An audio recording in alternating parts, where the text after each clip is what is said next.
Tonight on Noir, coffee and guns collide at Stupid Good Coffee. LaSorte and I differ on our pre-range routines, and I just might finally redeem myself on the challenge course. Welcome back to another episode of Noir, and in case you're wondering what these two are doing, Amy thought it would be a good idea to have a core challenge to see who can hold their legs up the longest. Because I'm cooler than both of them, and smarter, I decided not to partake in the challenge. So I'm gonna let them sit here with their legs in the air, and I'm gonna talk to you about a cool little coffee shop that I recently found, actually kind of right around the corner from me in downtown Dallas. Let's take a look.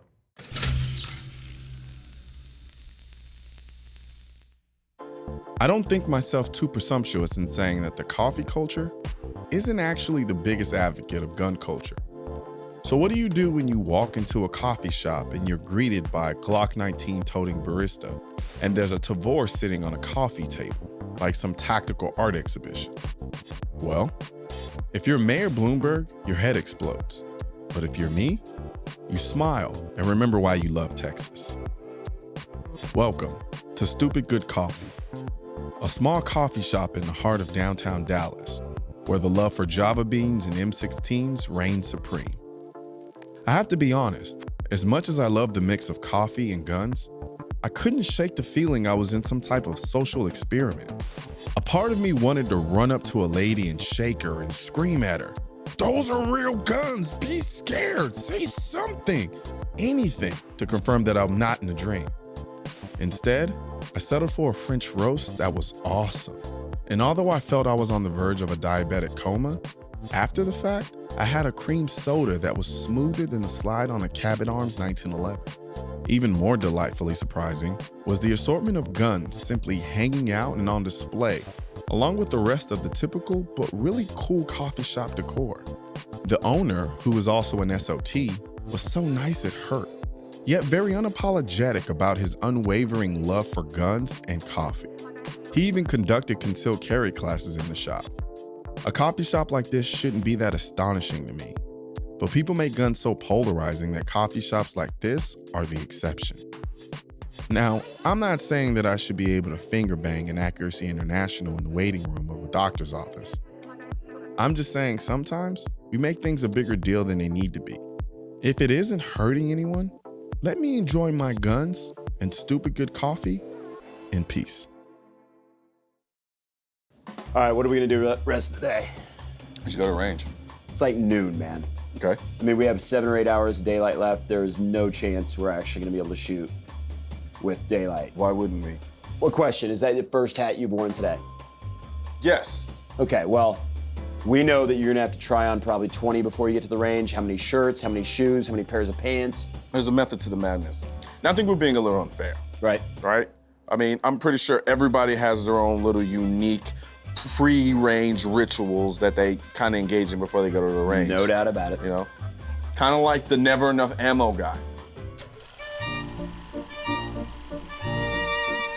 All right, for the range today. All right, what are we looking at? 900 rounds of 5.56. Okay. That's 30 mags. Okay. About what, 15 minutes? Time? 200 rounds of 308. We're gonna be shooting 1,000-yard steel. That should last us an hour. Again, I'll keep you off the gun as much as possible. 30 minutes. 500 rounds 9mm. How long that's gonna last you? 2 what? minutes. So we're gonna be out of ammo with 3 hours of daylight left. We have 5,000 rounds of 22. What's your favorite gun to shoot, or one of them? P1522. Let's have some fun. All right, that should put us right to dark. And if we run out of that, you know what we can do then? Buy more ammo. Okay, yeah.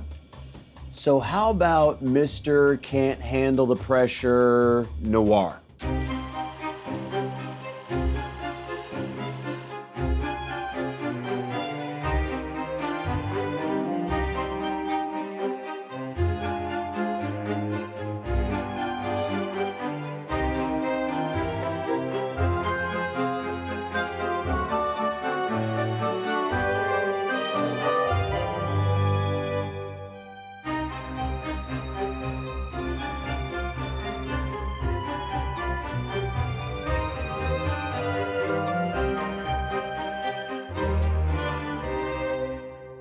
What about, wait, we need guns?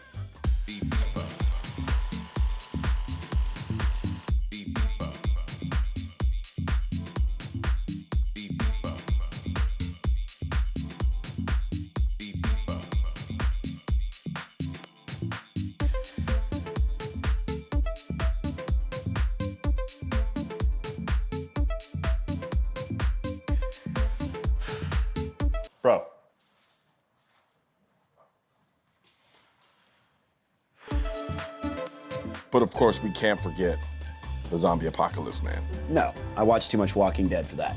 You just started.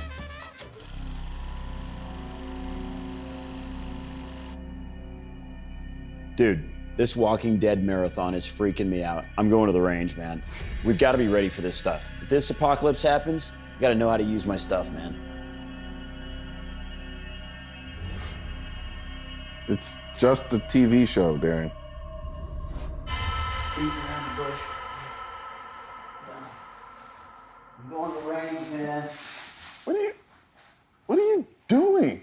I think everybody has a little bit of zombie apocalypse guy in them, though. So then there's the guy whose bag you always dig through when you need something at the range. The Mr. Extraneous Equipment guy. Yeah.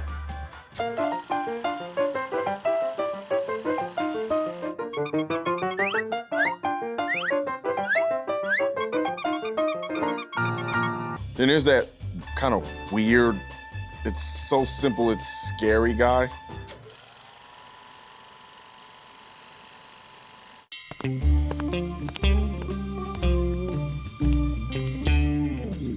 And then there's the Mr. Social Butterfly, let's invite everyone guy.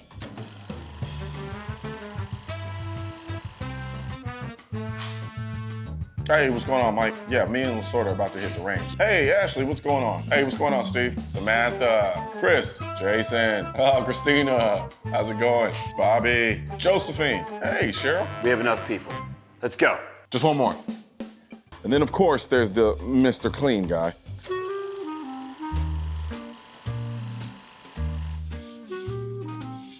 Dude, are you gonna shoot that today?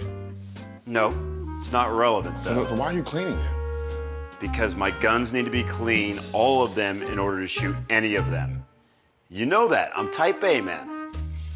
Just let me do what I need to do to get to the range. But you're not shooting it. It's not important.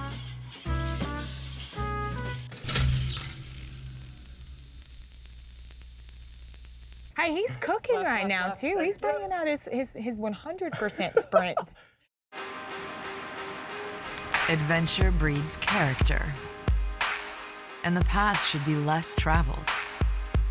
Independence breeds survival, and you must depend on who you know you are. Your inspiration drives you to never waste a moment.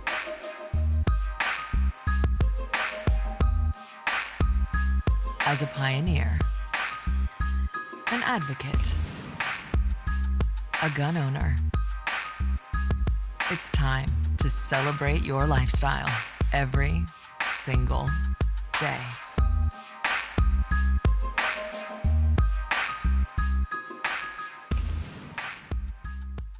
So, by far, the most frustrating aspects of my entire life stem from my pre-range routine. You have so much to worry about. Rough My life. entire apartment turns into a hurricane. I'm talking there are bags, there are guns, there are clothes, there are hats. It's just nuts. And God forbid I actually have to record a video going out there. I get all this done within an hour and a half, 2 hours, and next thing I know, I get to the range, and guess what? I forgot my SD card. So my pre-range routine is not an exercise in euphoria and bliss. No. It's an exercise to see how much hell I can put myself through. It took me back to my basketball days. I would go off somewhere by myself, take my headphones off, just dead silent, and really run through myself doing positive things in a game, making good shots, making steals, making the big plays when it really, really mattered. And so that was kind of my pregame ritual, and then I got pumped up to some kind of song. It was always different, just whatever was on shuffle, but it was cool to see that because I had a flashback. What'd you do before this one? Oh, man. The old freestyle field pregame ritual. That was a little bit different. That takes me back to my sports days when I was a basketball player, football player, track. It was definitely a mindset thing. It's just kind of getting focused and understanding what's going to take place. I had some concerns about certain potential injuries I might have with like my IT band, which constantly giving me problems. Right. I went and saw a trainer. I did all of those things just because I didn't want anything to kind of hold back what we wanted to do that night. And I wanted to be able to perform at the top of my ability. I practice dry firing because I knew trigger control was such a big aspect of this shooting. The importance. Dry firing. I know it sounds so boring. It sounds so boring. Typical LaSorte. I know. And I also tried to focus on if I did run into problems, I could overcome quickly because when that buzzer sounds, your brain really does get really kind of foggy, and some positive thinking like you did in your basketball days, trying to think good thoughts that I was going to shoot well, that I expected myself to shoot well, and also trying to mentally slow myself down so that I didn't make mistakes. Full of shit. He went to Taco Bell. All right. I did hear that at one point, yes. The dinner of champs. I used to eat chili dogs before my games. I did. Oh, damn. I did. A little known Katie fact, Division I basketball player eating chili dogs before basketball games. But music is everything as far as preparation, getting ready. There's nothing like getting ready in silence. I listened to a Jay-Z song, I think it was Eye of the Tiger. Wait, what? No, that's not. Jay-Z did not do Eye of the Tiger? No, dude. And I don't even think he did a remix of Are you it. serious? Wait, hold on, wait. You serious? Dude, I just wanted to say that we listen to the same music. But I listened to Eye of the Tiger by Jay-Z. Well, it's time for you to let us know where we're at in the stage. Okay, so after completing 3 stages, LaSorte, you're up by about 10 seconds. Colion, you're at 2 minutes and 21 seconds. And LaSorte, you're at 2 minutes and 11 seconds. So I'm excited for you guys to see stage 4.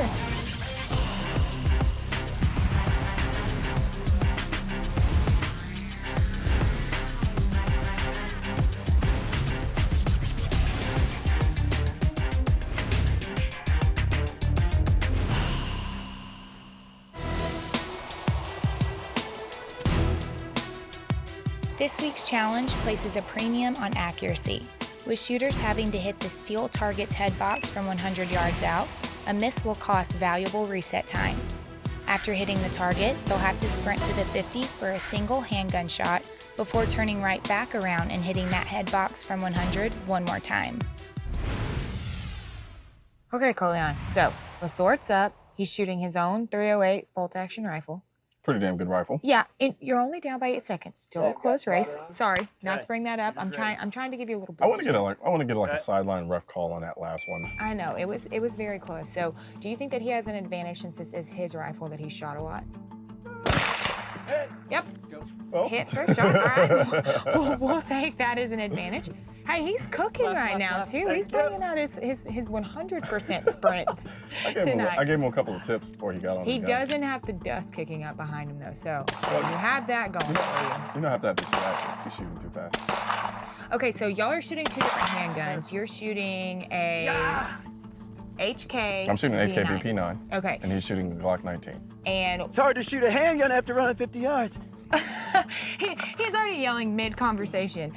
Oh my gosh. Okay, so y'all have one more shot at the end. What is your choice? Why did you choose your HK over like him choosing the Glock? Good hit. I just love that damn thing. Yeah. I can shoot it fast. I can shoot it accurately. I love the trigger. I think it's actually a better trigger than the stock Glock. Good job. We got you at 47-39. 47-39. 2 shots with the rifle, baby. 2 shots. All right, Colion, I don't we're know gonna how many reset with this the target. handgun. Okay, I can't count that high. So you stick Get ready. around with me. We'll I'm a hear little you eager, talk man. some I just want to. He's ready to go. I just want to destroy that time real quick, so that All right, LaSorte, you had him ready to jump up already in between. That was pretty I mean, impressive. he's anxious to go. I mean, 2 rifle shots, but he's a hell of a handgun shooter. I Right. tend to specialize a little bit in rifle. I hope he takes more than 2 shots. That's your baby. But that handgun, man, I think I had 5 shots before I got it. My advice to you, because I want you to do well, settle down, get that front sight settled. Do it, man. All right. Make it happen. He's in mastering this, All bitch. right, brother, get it done. I want your best today, you know that. I want to beat you at your best. Shooter ready? Shoot it ready. On the beat. Do it, baby, come on. All right, so he's ready to go. You had a great run. Now talk to us. This .308 shot. Well, first shot. He's on it. He heard you talking trash. He's ready to go. You know, I was a little worried about him. That was strong. To be able to get down that quick and not, I mean, it took me some time to settle. I mean, that's like some and a plyometric center work punch. right there, of course. This just He's brought it back impressive to on a even. handgun. You're right, you're right. If he makes this clean headshot right here, then I'm gonna be in trouble. Yeah. Okay, I'm You got excited to see how this goes. That's a really fun gun you said It to shoot, is, correct? just because it's so accurate. I mean, we're shooting at that little eye box right now. Man. Wow. Oh! Wow. I don't even want to know. I do. I'm excited. That was one handgun We shot. got you at 37-42, edging them out.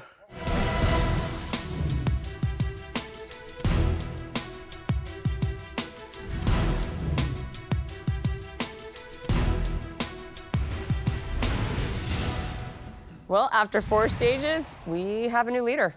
You're up by 1 second at this point. Good job. Painful, but I will have to say you ran that course about as well as it could have possibly been run. I sounded a little long on the second shot. Yep, on the second shot setup, that was the only place where you probably could have improved it by about 2 seconds. But You otherwise, nailed your handgun in 1 shot. Yep. After That was sprint, awesome. that was. Yeah. Now, one thing I'll tell you is, getting down and on that rifle as quickly as you did, very impressive.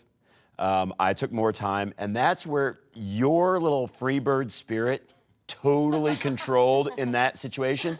I mean, I've shot long-range rifle for like 30 years, 1,200 yards, whatever else. I know what it takes to make that very precise shot. That was 100 yards. The eye box is about 2 inches high and about 3 inches wide. I knew that it took focus.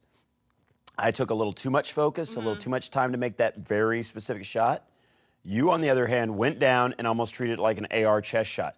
I mean, you just got on and boom. You're right. Being able to get down there, see, there was no thinking. My mind was completely and utterly silent. It was just.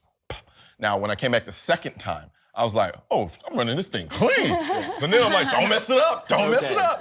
But you got me by 10 seconds 10 on a stage seconds. that wasn't that long. Yeah. I mean the handgun killed you. It did. Yeah. It did. And I'm a good handgun shooter. You're a great handgun shooter at long ranges because you do know that you have to slow down a little bit. And that's why you are so good at those long-range handgun shots, because when you slow down, you are pretty hard to beat. What this stage actually points out is how much time you actually lose when you miss. Yes. That is very true. You cannot miss fast enough. A slow hit is better than a fast miss. Yeah. And it really does come out in this competition. Well, Katie, what's our official times at this point? Okay, so we're running about 1 second's difference right now. Colion, you're at 2:59.27, and LaSorte, you're right behind at 2:59.31. After 4 stages. After it's that 4 close. stages. 1 second's difference. I think that's really cool. Yep. We'll tune in next week to see what happens with stage 5.